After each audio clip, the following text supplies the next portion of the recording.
Em nosso estudo de hoje está no Evangelho de Marcos, capítulo 12, versículo 17. E Jesus respondendo disse: Dai, pois, a César o que é de César e a Deus o que é de Deus. E Emmanuel vem comentar na lição 102 do livro Pão Nosso, Nós e César. Em todo lugar do mundo, o homem encontrará sempre, de acordo com seus próprios merecimentos, a figura do César simbolizada no governo estatal. Maus homens, sem dúvida, produzirão maus estadistas. Coletividades ociosas e indiferentes receberão administrações desorganizadas. De qualquer modo, a influência de César cercará a criatura, reclamando-lhe a execução dos compromissos materiais. É imprescindível dar-lhe o que lhe pertence. O aprendiz do Evangelho não deve invocar princípios religiosos ou idealismo individual para eximir-se dessas obrigações. Se há erros nas leis, lembremos a extensão dos nossos débitos para com a providência divina e colaboremos com a governança humana, oferecendo-lhe o nosso concurso em trabalho e boa vontade, conscientes de que desatenção ou revolta não nos resolvem os problemas. Preferível é que o discípulo se sacrifique e sofra demorar sem atraso ante as leis respeitáveis que o regem, transitoriamente no plano físico, seja por indisciplina diante dos princípios estabelecidos ou por doentio entusiasmo que o tente a avançar demasiadamente na sua época.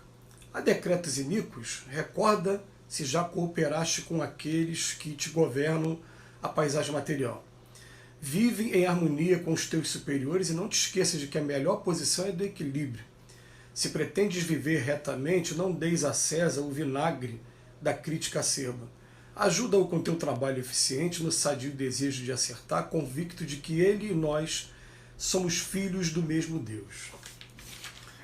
Uma questão que é sempre muito discutida, que é sempre muito controversa, é essa questão do César. Vamos lembrar, a passagem do Cristo é uma passagem, talvez uma das mais inteligentes do Evangelho, que é um momento em que Jesus está sendo testado, né? Então, os judeus fazem uma pergunta para ele que tanto a resposta para um lado como para o outro traria problema. O que eu faço? Eu pago os tributos para o César, e César simboliza o Império Romano, que na época do Cristo cobrava imposto duas vezes. Era o Império Romano como um todo e o governo local. O judeu da época pagava imposto três vezes. Imposto não, tributo. Né? O genérico de todo ele, completo, todos os tributos. Eles pagavam para o Império Romano, pagavam para o governo local e pagavam para Jerusalém também, para o Templo de Jerusalém. Então os judeus viram lá no momento para provocar, e aí o que a gente faz? Paga a César ou não? Se fala que não, os romanos ficariam contra o Cristo, prenderiam o Cristo. Se fala que pagam, os judeus ficariam contra, porque os judeus eram revoltados por terem que passar por aquela situação de submissão, né? Então o que Jesus fala? Pega a moeda. O que está escrito na moeda? O que tem na moeda? César. Então, dá a Deus o que é de Deus e dá a César o que é de César. Quer dizer, ele acabou dando uma resposta que foi uma saída espetacular, né? Espetacular. Dá a César o que é de César, faz o que tem que fazer e faz a Deus o que tem que fazer. Aí, quando a gente vai estudar no Evangelho segundo o Espiritismo, o Evangelho segundo o Espiritismo, o texto até amplia esse conceito. Ele fala para a gente, o César pode significar também a nossa família, pode significar também o nosso trabalho profissional, as nossas responsabilidades sociais, mas normalmente o César vai ser interpretado por cada um de nós como a figura do Estado cobrando os seus tributos de maneira geral. E entre esses tributos a gente vai acrescentar algumas coisas que tecnicamente não são considerados tributos, mas que vão ter a mesma natureza no final, que são as multas também, infrações administrativas que sejam cometidas.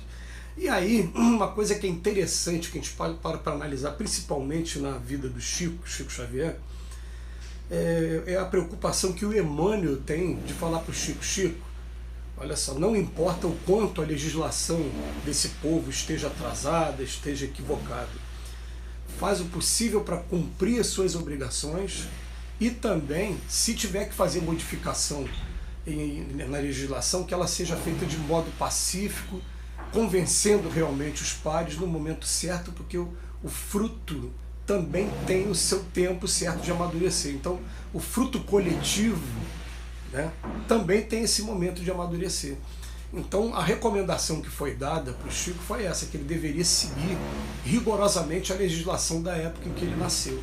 E eu fiquei pensando, falei, poxa, mas olha só, a gente quando começa a estudar a doutrina espírita, que ouve falar dos mundos mais evoluídos e ouve falar que constantemente espíritos mais evoluídos vêm para cá para cumprir uma determinada missão, eles estão saindo de um local onde a legislação é muito mais justa e vem para cá para um lugar onde a legislação ainda é feita pelos mais fortes em detrimento dos mais fracos. Massacre, dá privilégios, a gente sabe, se a gente parar para conversar sobre isso, aí sim que dá pano para manga, né? Os privilégios do legislativo, os privilégios do judiciário, enfim, essa parte toda que está sendo bastante discutida, mas que por enquanto aqui no nosso país parece que é inatacável, parece que eles ainda estão na postura de deuses das leis, né? Mas aí vem a doutrina espírita, vem o Cristo falar para a gente, ó, dá a César o que é de César, eu tenho que cumprir isso aqui, vamos procurar cumprir, e ao mesmo tempo, de maneira pacífica, de maneira dentro do bom senso, dentro da razão, vamos tentar convencer aos nossos pares para que a gente consiga fazer legislações melhores daqui para frente, para que a gente consiga cobrar mais daqueles que foram os representantes da lei, eleitos por cada um de nós, porque é essa que é a regra aqui no nosso país, e a gente até hoje, né, não conseguiu entender ainda o que seja a democracia, a gente não consegue cobrar dos nossos políticos, tem que ter o costume de esperar que eles façam a parte deles e depois ficar magoado ou não por eles terem feito ou não a parte deles. Mas a gente não tem ainda aquela postura igual o europeu tem de fazer a cobrança mesmo, né, e de exigir dos seus representantes. Mas eu vou lembrar não tem como falar sobre esse assunto sem lembrar do grande pacifista do século XX, a quem a gente tem um apreço muito grande, e todas as vezes que a gente lembra dele, a gente até se emociona, que é o Mahatma Gandhi, lá da Índia, que com exemplos maravilhosos, de maneira pacífica, me lembro de momentos assim marcantes, a primeira vez que ele foi falar no púlpito lá para o povo político da época dele, ele colocou aquele óculos dele, né, ele era muito magro, muito baixinho, e de repente ele fala assim, a Índia é formada por tantas culturas, aí fala a densidade demográfica da Índia, fala a extensão territorial, fala, enquanto a gente não conhecer a Índia totalmente, a gente não tem condições de subir aqui para falar sem problema algum. E virou as costas e saiu.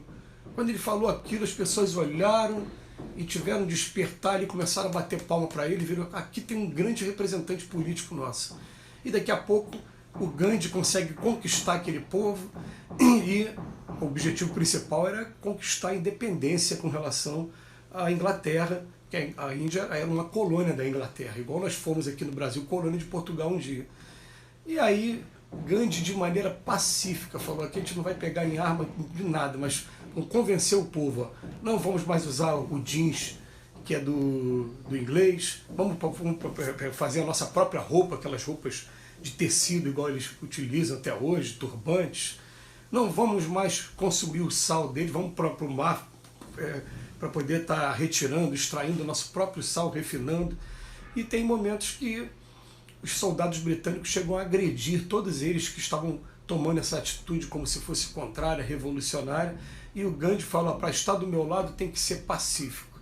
E na maneira pacífica ele acabou convencendo o governo, porque o governo estava cansado de massacrar aquele povo e estava de maneira até um pouco de medo também da insurgência do povo, mas também muito remorso por parte daqueles soldados britânicos, porque eles agrediam e não recebiam a contra-agressão, né? Então, de maneira pacífica foi conquistado, e é assim que a gente deve fazer.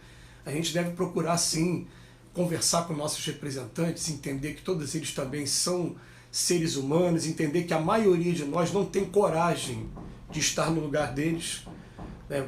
Generaliza que todo político é assim, é assado, e entrega na mão deles, mas se a gente estivesse lá também com condições de brigar por alguma coisa, tentando fazer alguma coisa, como seria a situação deles? É uma situação muito difícil.